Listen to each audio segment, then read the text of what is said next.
Hello students, welcome to R K institute of education.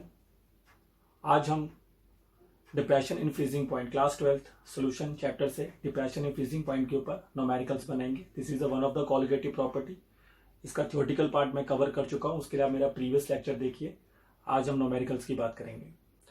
तो depression in freezing point का जो formula delta T F का जो formula था आपको याद होगा, ये डिराइव होकर आया था के F into W2 into 1000 upon में M2 to W1 and delta TF, which is called here depression in freezing point, is equal to T naught F minus TF, where delta TF तो आपका DFP हो जाता है, this is DFP, and T naught F is called freezing point of pure solvent, and TF is called freezing point of your solution containing non-volatile solute, and W2 is mass of NVS, that means non-volatile solute. W1 is the mass of solvent, M2 is the molar mass of your non-volatile solute, and Kf is molar depression constant. It is also known as Kraskopy constant.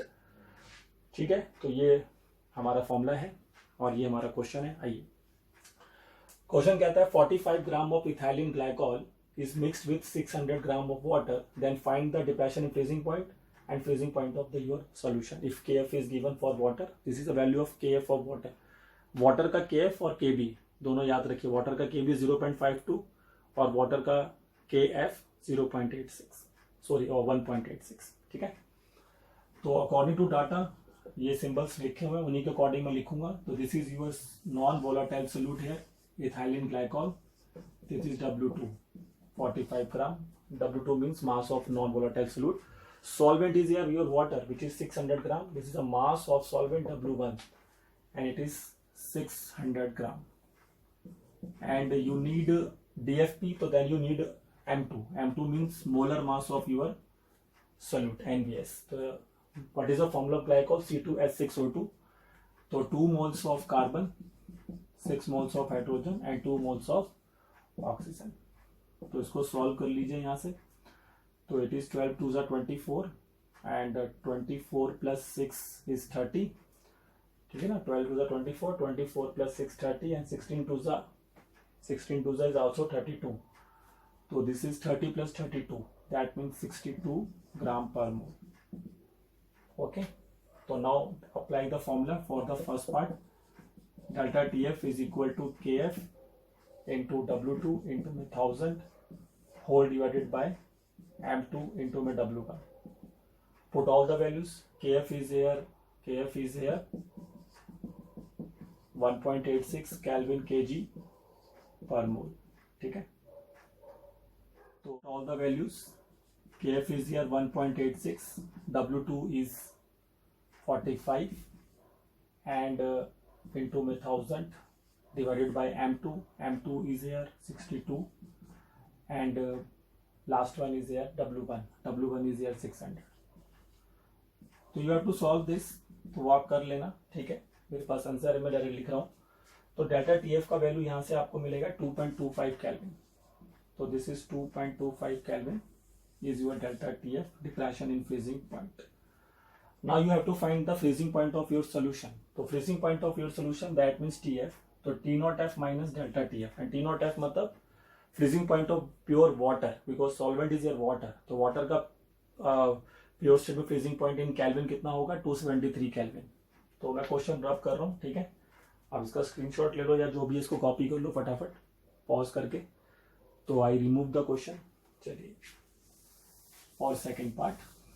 तो second part के लिए हमारा formula बन जाएगा TF is equal to T naught F minus में delta TF, freezing point of your solution.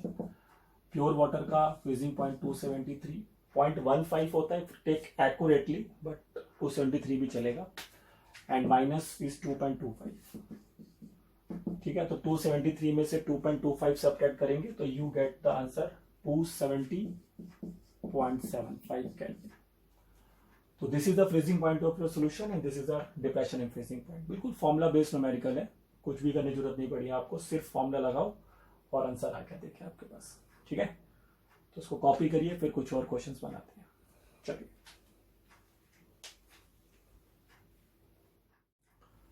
आइए तो next question देखते हैं। क्वेश्चन पढ़िए ध्यान से, क्या दिया है, क्या निकालना है।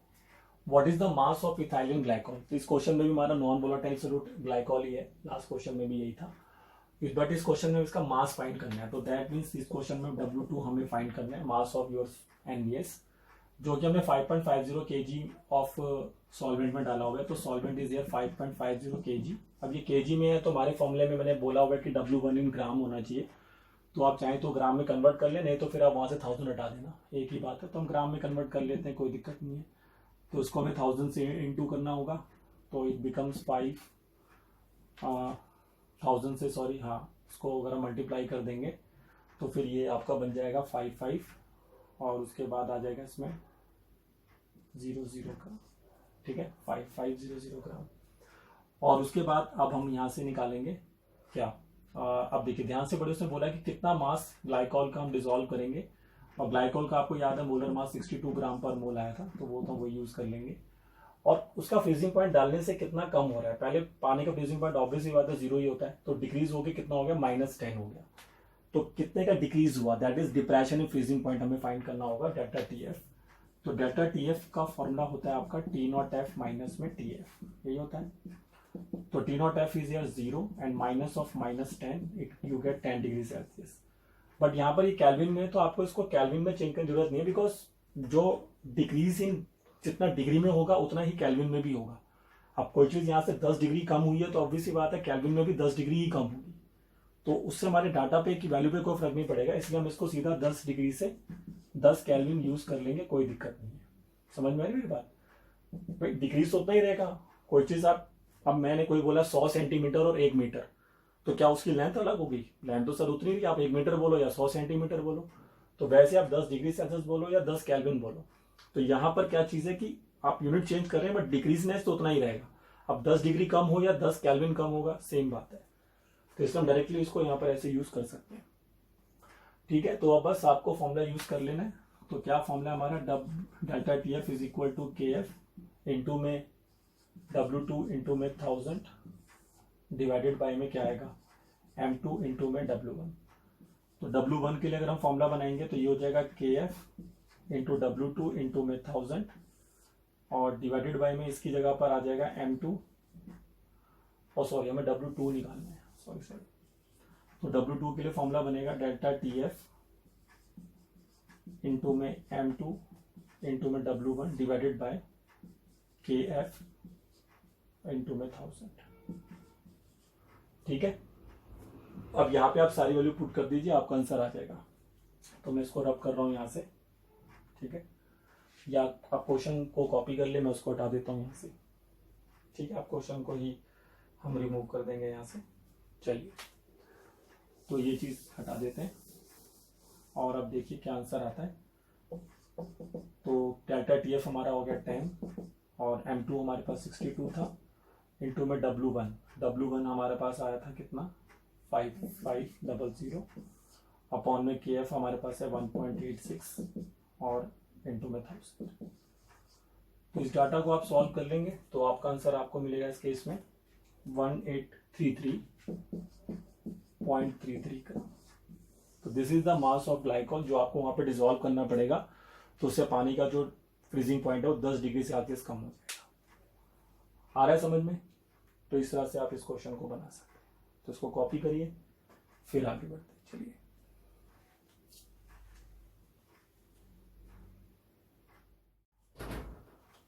देखिए नेक्स्ट क्वेश्चन करते हैं। ये काफी इंपॉर्टेंट क्वेश्चन है और CBSE पे काफी बार पूछा गया है। तो इसमें लिखा हुआ है कि 10% सोल्यूशन बाय मास मतलब W/W हो गया। तो 10% W/W of sucrose in water has a freezing point इतना। तो अब हमें पता करना है कि हम उतना ही 10% ग्लूकोज डालें, मतलब पिछली बार हमने सुक्रोज डाला, 10% सोल्यूशन बनाया सुक्रोज का, तो हमें वाटर का फ्रीजिंग पॉइंट जो है चेंज होकर कितना मिला 269.15 केल्विन मिला। तो कह रहा है कि अगर हम उसकी जगह पर 10% ग्लूकोज डाल दें तो फिर बताइए फ्रीजिंग पॉइंट कितना होगा। यदि जो freezing point of pure water है वो आपको गिवन है 273.15 और दोनों का मोलर मास भी गिवन है। देखिए कैसे क्वेश्चन बनेगा। 10% W/W सोल्यूशन ऑफ सुक्रोज का मतलब क्या निकलता है? तो इसका मतलब ये निकलेगा कि 10 ग्राम ऑफ सुक्रोज, ठीक है भाई, डब्ल्यू का नॉलेज होना चाहिए। 10 ग्राम ऑफ सुक्रोज डिजॉल्व्ड हो गया है इन 100 ग्राम ऑफ सॉल्यूशन। ठीक है भाई, इसका मतलब ये निकलेगा। तो अब 10 ग्राम ऑफ सुक्रोज से हमारे पास मास ऑफ सोल्यूट भी आ गया और सोल्यूशन के मास से हम सॉल्वेंट का मास भी आ ही जाएगा। तो डाटा देखिए, अब W2 हमारा हो गया 10 gram. How can you find W1? That means mass of your solvent. Solution के मास में से सोल्यूट का मास हटा देंगे 90 gram. And the molar mass of your NBS sucrose का मोलर मास गिवन है 342 ग्राम पर मोल। ठीक है, और आप देख सकते हैं कि यहाँ पर गिवन है कि फ्रीजिंग पॉइंट जो है उसका 269.15 है। तो इससे हम डेल्टा TF फाइंड करेंगे। तो डेल्टा TF का फॉर्मूला क्या होता है? डेल्टा TF का फॉर्मूला बताएंगे, T0F माइनस TF। तो T0F हमारा पास है 273.15 और उसमें से सब्ट्रैक्ट करेंगे आप 269.15। तो 273.15 से अगर हम 269.15 को माइनस कर दें तो हमारे को कितना आंसर मिलेगा बताइए? 4 केल्विन। ठीक है, तो अब इस डाटा को हम यूज करेंगे और यहां से हम क्या करेंगे? KF की वैल्यू निकालेंगे, क्योंकि क्वेश्चन में KF नहीं गिवन है। क्योंकि KF फॉर द सॉल्वेंट होता है वो सेम रहेगा, तो उसी KF को जो हम सुक्रोज जब सोल्यूशन में था उस KF को वहां से यूज करेंगे और उसके हेल्प से फिर ग्लूकोज के डाटा को लेकर आएंगे। क्लियर हो रहा है? तो यहां से आप KF निकालिए और फिर 10% ऑफ ग्लूकोज के लिए वर्क करेंगे, तो वहां से फिर हम उसका फ्रीजिंग पॉइंट फाइंड कर सकते हैं। चलिए देखिए कैसे। तो डेल्टा TF का फॉर्मूला यहां से बनेगा, बताओ, KF इंटू W2 इंटू में 1000 डिवाइडेड बाई M2 इंटू में W1। तो डेल्टा TF हमारा 4 आ गया। KF हमें फाइंड करना है। W2 हमारे पास था 10 इंटू में 1000 और M2 हमारे पास है 342 और W1 हमारे पास है 90। तो यहां से मैंने KF की वैल्यू निकाल लेनी है, तो वो आ जाएगी 342 into 4 into 90 whole divided by 1 2 3 4, क्योंकि 10 इंटू 1000 10,000 हो जाएगा। क्लियर हो रहा है यहां से आपको ये डाटा? तो यहां से ये हमारे पास क्या निकल कर आ गया? KF। ठीक है, केल्विन kg पर मोल। अब इस KF को हम आगे यूज करेंगे, ठीक है ना, इस KF को हम आगे यूज कर लेंगे फॉर 10% ऑफ ग्लूकोज के लिए और वहां से उसका डेल्टा TF निकालेंगे ग्लूकोज के सोल्यूशन के लिए, फिर वहां से उसका फ्रीजिंग पॉइंट हमारे पास आ जाएगा। तो लॉजिक समझ में आ रहा है कि यहां से KF जो आएगा वो हम यूज करेंगे ग्लूकोज के लिए, बिकॉज KF सॉल्वेंट के लिए नेचर पे डिपेंड करता है, सॉल्वेंट तो वाटर दोनों केस में है, तो इसलिए KF हमारा यहां से चेंज नहीं होगा। तो इतना कॉपी करिए, फिर हम इसको आगे कंटिन्यू करते हैं यहां से। चलिए,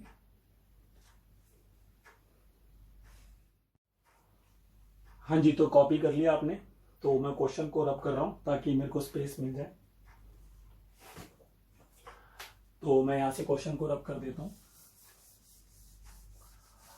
अब जैसे मैंने बताया कि हमारे पास अब 10% जो हमारे को क्या दिया होगा नेक्स्ट, ग्लूकोज, वो डाटा हम यूज करेंगे। 10% ऑफ ग्लूकोज। तो 10% ऑफ ग्लूकोज का मतलब भी यही होगा 10 gram of glucose 100 gram of solution में मौजूद है। तो 10 ग्राम ऑफ ग्लूकोज डिजॉल्व हो गया इन किसमें? 100 ग्राम ऑफ सोल्यूशन। तो यहां से भी आपका देखिए W2 की वैल्यू कितनी आ जाएगी? 10 ग्राम। फिर आपका W1 90 ग्राम ही आ जाएगा, है ना, वही 100 माइनस 10 कर देना। और M2 हमारा इस बार चेंज होगा, ये 180 ग्राम पर मोल हो जाएगा। और यहां से अब हम क्या फाइंड करने जा रहे हैं? डेल्टा TF, क्योंकि हमें इसका फ्रीजिंग पॉइंट हमें निकालना है। तो यहाँ से जब इसका डेल्टा TF आ जाएगा 10% ग्लूकोज सोल्यूशन का, तो उसके बाद फिर हम उससे उसका फ्रीजिंग पॉइंट पता कर पाएंगे। तो आइए आप यहाँ पर देखिए फटाफट। तो डेल्टा TF के लिए फॉर्मूला फिर लगाइए, क्या होता है? KF इंटू में W2 इंटू में 1000 डिवाइडेड बाई में बताइए क्या आएगा? M2 इंटू W1 यदि ग्राम में पुट किया है। तो KF की वैल्यू हमने निकाल रखी है, पूरी एज इट इज यहाँ रखिए। 342 इंटू में 4 इंटू में 90, W2 हमारा 10 रहेगा इंटू में 1000 डिवाइडेड बाय में M2 इसका 180 आएगा इस बार और W1 हमारा 90 रहेगा। क्लियर हो रहा है सबको डाटा यहाँ से? ठीक है ना, ये पूरी वैल्यू हमने ली और नीचे 10,000 भी आएगा।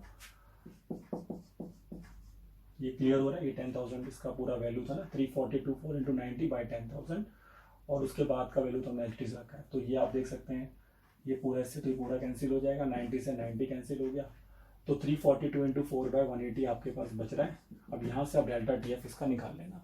तो 340 इंटू 4/180 को सॉल्व करेंगे तो आपका यहाँ से जो डेल्टा टी एफ निकल कर आएगा वो आएगा 7.617। ठीक है, ये आप निकाल लेना 7.617 केल्विन, ये आपका डेल्टा टी एफ हो। अब इसकी मदद से हम फ्रीजिंग पॉइंट पता करेंगे किसका, solution of 10% of glucose. Clear हो रहा है ना, बिल्कुल सिंपल क्वेश्चन था कि 10% ऑफ सुक्रोज का जो सोल्यूशन था उसकी हेल्प से मेरे को 10% ऑफ ग्लूकोज का फ्रीजिंग पॉइंट निकालना था। तो मैंने यहाँ से जो के एफ निकाला उसको मैंने 10% ग्लूकोज में यूज किया और उसका डेल्टा टी एफ मेरे पास आ गया। तो अब मेरे को अगर इसका फ्रीजिंग पॉइंट चाहिए, टी एफ चाहिए, तो ऑब्वियसली बात है हम टी नॉट एफ में से क्या हटाएंगे, डेल्टा टी एफ। तो टी नॉट एफ हमें कितना दिया था 273.15 और उसमें से हटा दो 7.617। तो बताइए क्या आंसर आएगा। 273.15 में से 7.617 हटा देंगे तो यू गेट 265.53 केल्विन। तो ये आपका आंसर देखिए यहाँ से मिलेगा। तो ये अब फ्रीजिंग पॉइंट होगा किसका, 10% ऑफ क्या कहते हैं ग्लूकोज सोल्यूशन। तो क्लियर हो रहा है। तो काफी इंपॉर्टेंट न्यूमेरिकल है और कैलकुलेशन इसकी इजी है क्योंकि हम इसी के एफ को वहां पे एज इट इज यूज करेंगे तो आसानी से देखिए डाटा आपका कैंसिल आउट हो जाता है।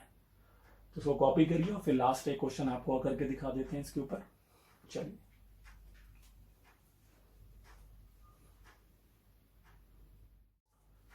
तो आइए नेक्स्ट क्वेश्चन करते हैं। ये भी काफी इंपॉर्टेंट क्वेश्चन है, सीबीएसई में आया हुआ है। तो कहता है कि 2.56 gram of sulphur was dissolve in 100 gram of CH2। Carbon disulphide यहाँ पे सॉल्वेंट है और सल्फर हमारे लिए यहाँ पे अपना सोल्यूट है।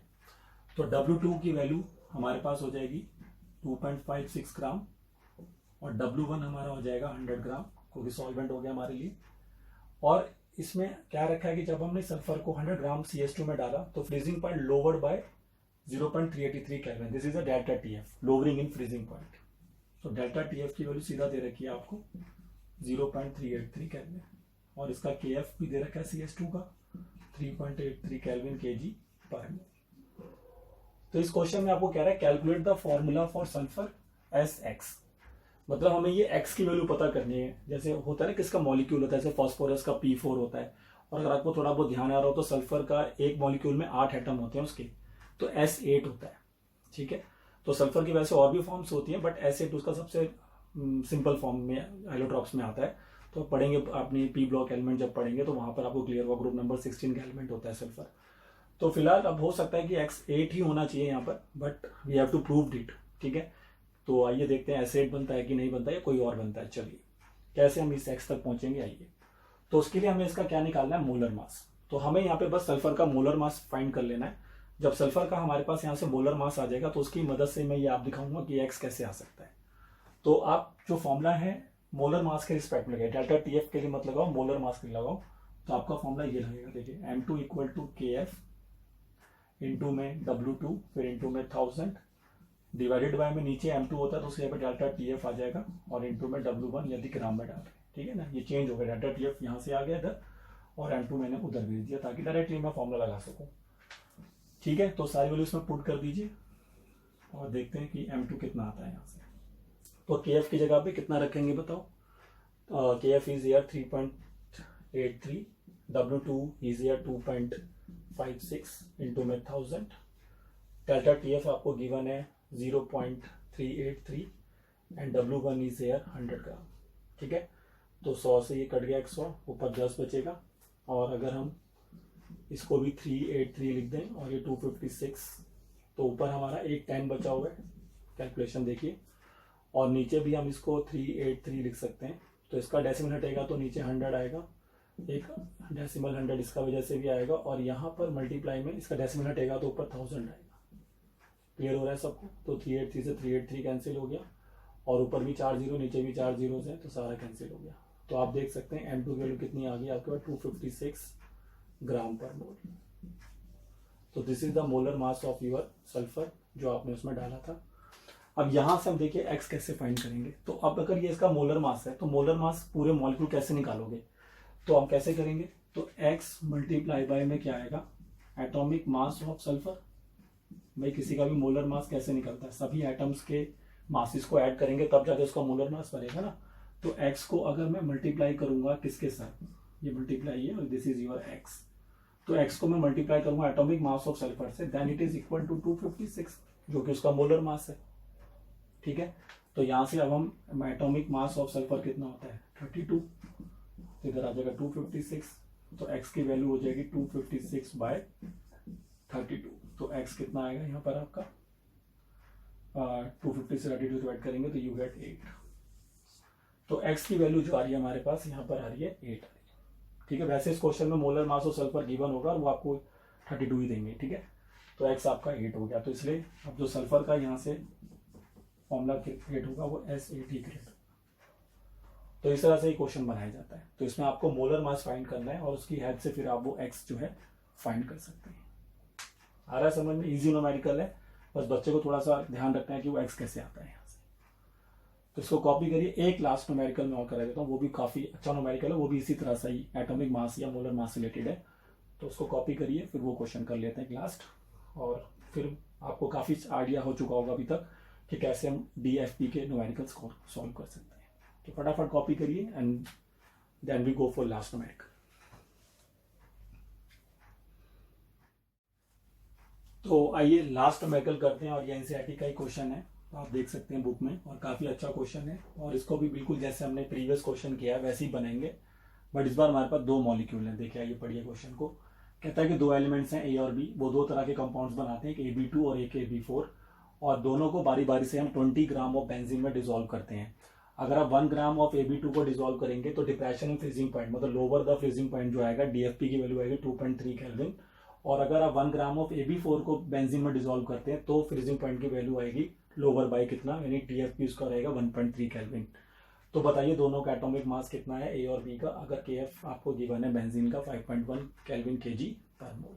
तो आपको करना कुछ नहीं है, आपको इन दोनों को अलग अलग यूज करके दोनों के मोलर मासेस फाइंड करने, और फिर उनके मोलर मासेस की मदद से हम उनका एटॉमिक मास फाइंड करेंगे। चलिए कैसे, तो इसको हम इस तरह से 2 पार्ट में डिवाइड करेंगे, और फॉर्मूला हमारा एक ही यूज होगा। तो मैं M2 के लिए फॉर्मूला लगा रहा हूँ। ठीक है, जैसे पहले इधर वाला जो डाटा हमारा रहेगा वो AB2 के लिए रहेगा, और इधर वाला जो डाटा हमारा रहेगा वो AB4 के लिए रहेगा। ठीक है, तो अकॉर्डिंग टू द डाटा उठाइए सब कुछ। W2 देखिए 1 ग्राम हो गया, क्योंकि मास दोनों की केस में 1 ग्राम ही, चाहे आप इसको लो चाहे इसको लो। और बेंजीन का मास भी फिक्स रहेगा, सॉल्वेंट W1 आपका ये रहेगा। और उसके बाद आपका आ जाता है KF, तो वो भी हमारा फिक्स है, ये देखिए। और डेल्टा TF, लेकिन इस केस में आपको कितना यूज करना है 2.3 केल्विन। ठीक है, ये देखिए इस केस में 2.3 केल्विन है। तो M2 के लिए फॉर्मूला लगाएंगे, तो M2 is equal to KF into में W2 इंटू में 1000 होल डिवाइडेड बाई में M2 की जगह पर इधर आ जाएगा डेल्टा TF इंटू में W1, यदि हम ग्राम में लेंगे।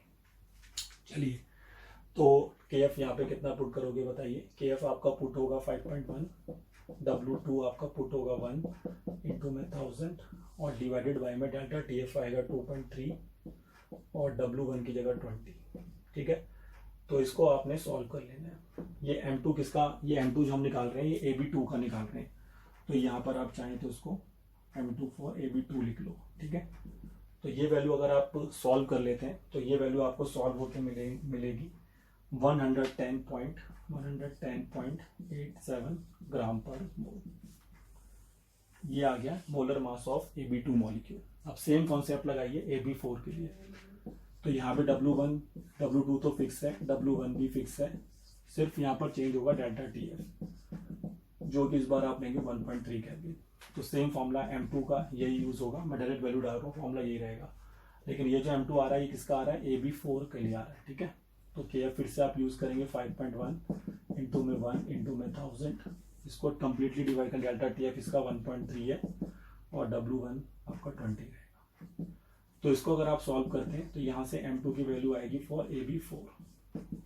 ठीक है, तो वो वैल्यू आप कैलकुलेट करेंगे तो आ जाएगी 196.15 केल्विन, सॉरी 196.15 ग्राम पर। अब ये हमारे पास इन दोनों के क्या आ चुके हैं, मोलर मास। अब इन दोनों के जो मोलर मास हमारे पास आ गए हैं, इनको हम यूज करके इनके एटॉमिक मासेस को फाइंड करेंगे, A और B एटम के। तो तब तक इसको यहां तक आप कॉपी करिए, स्क्रीनशॉट लीजिए, फिर मैं आगे बढ़ता हूं क्योंकि मुझे ऊपर से क्वेश्चन को रब करना होगा। चलिए ठीक है, तो क्वेश्चन को रब करते हैं और फिर मैं आपको बताता हूं कि अब इनके मोलर मासेस को कैसे यूज किया जाएगा। ताकि इनके एटॉमिक मास फाइंड हो जाए। तो अगर आप ये सोच रहे हैं कि ये Ab2 का मोलर मास है, तो Ab2 का ही मोलर मास आएगा कैसे? तो अगर हम A के एटॉमिक मास को प्लस करेंगे twice the atomic mass of B, आ रहा समझ में? तो मैं यहाँ पे देखो क्या लिख रहा हूँ, इसी की इक्वेशन बना रहा हूँ। तो A plus 2B, what is the meaning of here A plus 2B? A is the atomic mass of atom A and B is the atomic mass of atom B। तो ऑब्वियस ही बात है A plus 2 times of atomic mass of B करेंगे तो ये value आ जाएगी। तो यहाँ से ये एक तरह की इक्वेशन फॉर्म होगी, देखिए फर्स्ट इक्वेशन। और ऐसे ही इसके साथ करेंगे तो इसका फॉर्मूला क्या बनेगा, A plus 4B, आ रहा समझ में? और ये डाटा किसके इक्वल होगा बताइए फिर, 196.15, और ये सेकंड इक्वेशन आ गई। तो क्लियर हो रहा है? अब आपके पास दो लीनियर इक्वेशंस हैं। It is just a linear equation जिसमें A डिनोट कर रहा है एटॉमिक मास ऑफ A को और B डिनोट कर रहा है एटॉमिक मास ऑफ B को। तो आप इसको सब्ट्रैक्ट करेंगे तो A से कैंसिल होगा, यहाँ से B फाइंड हो जाएगा, और फिर उसके बाद जब B के किसी भी इक्वेशन पुट करेंगे तो वहां से A फाइंड हो जाएगा। तो वो काम आप कर सकते हैं, है ना, इसको सब्ट्रैक्ट कर सकते हैं, इतना काम तो आप कर ही सकते हैं। इसको सब्ट्रैक्ट कर दीजिए, देखिए यहाँ से तो ये कैंसिल हो गया, इधर से आ गया माइनस का 2B, और इसको देख लेते हैं कितना आता है। ये 196.15 में से हम माइनस कर रहे हैं 110.87, तो 15 में से 7 जाएगा तो कितना आ जाएगा, 15 में से 7 जाएगा तो 8 आ गया, 10 में से 8 गया तो 10 में से 8 गया 2, इधर बचेगा 5, इधर बचेगा 9 में से 1 जाएगा तो 8, ये आ गया 85.28, और ये भी माइनस का ही आएगा 85.28, तो माइनस से माइनस कैंसिल हो जाएगा, तो यहाँ से फिर आप B निकाल सकते हैं। ठीक है, तो 85.28 को अगर आप 2 से डिवाइड करेंगे तो B आ जाएगा। तो वो अगर आप सॉल्व करते हैं तो B आपको मिलेगा 42.64, तो ये आ गया 42.64, और इसको आप पुट कर देना B को इन फर्स्ट इक्वेशन, तो वो काम आप कर लेना, तो उससे आपका A की वैल्यू आनी चाहिए फिर 25.59। ठीक है, तो एटॉमिक मास ऑफ B आपका हो गया 42.64 और atomic mass of atom A हो जाएगा 25.59। हो रहा है क्लियर? तो ये भी काफी अच्छा न्यूमेरिकल है, देखिए, जो कि हमने मोलर मास के कॉन्सेप्ट से ही बनाया है इसको। तो इसमें पहले हमने Ab2 के लिए मोलर मास का कॉन्सेप्ट लगाया, उसका मोलर मास फाइंड करा अकॉर्डिंग टू डाटा, फिर Ab4 के लिए भी सेम कॉन्सेप्ट लगा के उसका मोलर मास फाइंड किया, फिर दोनों के मोलर मास से तो इक्वेशन बने उनके एटॉमिक मास के टर्म्स में, और उसको सॉल्व करके फिर हमने A और B की वैल्यू फाइंड करी। तो आई होप आपको आज का लेक्चर पूरा समझ में आया होगा, जिसमें मैंने आपको काफ़ी अच्छे क्वेश्चंस कराए हैं डिप्रेशन फ्रीजिंग पॉइंट पे, जो कि आपको ना कि एंट्रेंस लेवल पर और ना ही आपको मतलब एंट्रेंस लेवल पर भी और साथ साथ CBSE लेवल पे भी आपको जरूर हेल्प करेगा, ताकि आप इस तरह के क्वेश्चंस को वहाँ पे आसानी से सॉल्व कर सकें। ठीक है, तो आज की वीडियो पसंद आई हो तो जरूर उसको लाइक और शेयर करें। और अब हमारा नेक्स्ट कोलिगेटिव प्रॉपर्टी बच रही है, दैट इज ऑस्मोटिक प्रेशर, और उसके बाद एक टॉपिक बच रहा है एबनॉर्मल मॉलिक्यूलर मासेस में वेंट ऑफ इक्वेशंस या वेंट ऑफ वेक्टर्स की बात करेंगे। तो ये हमारे पास कुछ टॉपिक्स हैं, तो 2-3 लेक्चर्स मेरे ख्याल से अभी और आने बाकी हैं, और ये चैप्टर आपका खत्म हो जाएगा फिर। ठीक है, तो जिन बच्चों ने अभी तक हमारी प्रीवियस वीडियोस नहीं देखी और सारी वीडियोस देखिए, और यहाँ तक हमने आपको करा दिया अभी तक। This is the last topic जो भी मैंने आपको खत्म किया है, it is a depression freezing point. तो जुड़े रहिए हमारे साथ। अब नेक्स्ट लेक्चर में हम बात करेंगे ऑस्मोटिक प्रेशर और उससे जुड़े हुए न्यूमेरिकल्स की, जो कि हमारी लास्ट कोलिगेटिव प्रॉपर्टी होगी, ऑस्मोटिक प्रेशर। ठीक है, तो तब तक पढ़ते रहिए और आगे बढ़ते रहिए। चलिए, मिलते हैं आपसे नेक्स्ट लेक्चर पे। Thank you.